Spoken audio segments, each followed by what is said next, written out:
Right మరొక breaking news చూస్తున్నాం. బంగాళాఖాతంలో అల్పపీడనం బలహీనపడింది. తెలంగాణ 13 జిల్లాలకు ఎల్లో అలర్ట్ జారీ చేసింది.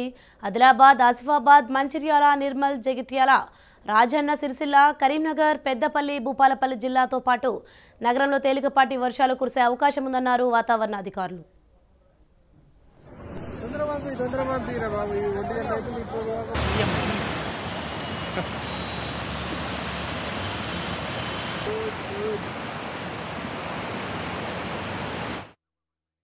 బంగాళాఖాతంలో అల్పపీడనం బలహీనపడింది. ఇదే విషయంపై మరింత సమాచారం మా ప్రతినిధి రమేష్ అందిస్తారు. రమేష్, చెప్పండి, తెలంగాణ 13 జిల్లాలకు ఎల్లో అలర్ట్ జారీ చేసింది. దీనిపైన అప్డేట్స్ ఏంటి?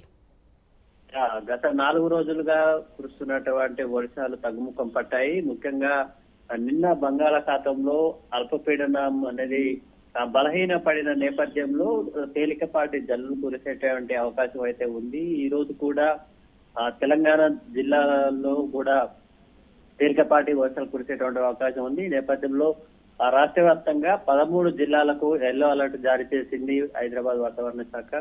ఇందులో ఆదిలాబాద్, ఆసిఫాబాద్, మంచిర్యాల, రాజన్న సిరిసిల్ల, కరీంనగర్, పెద్దపల్లి, భూపాలపల్లి జిల్లాల్లో తేలికపాటి వర్షాలు కురిసేటువంటి అవకాశం ఉందని కూడా వాతావరణ శాఖ చెబుతుంది. Sonia, right, thank you Ramesh.